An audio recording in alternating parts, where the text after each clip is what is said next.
Parang sabi daw nila, pag makakita daw ang mayon, good intentions. Yung pure ang heart ng mga natutunan. Thank you. Lagi naman nagpapakita sa akin yung mayon. So, Lagi niya sinasabi yun. Sabi ko, uy, minsan lang daw magpakita yan sa mga tao, mababait lang daw. Sabi niya, actually sa akin, lagi ko naman nakikita ko yan. Right.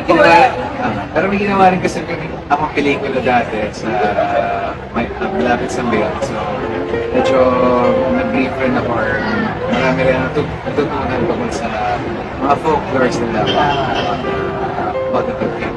Okay, last na lang. So, na-interview ko nga si Direct Chan, tapos parang... Ay, sobra naman! Layo ng bahay ni Kiki. After the taping, pagod na kami pareho.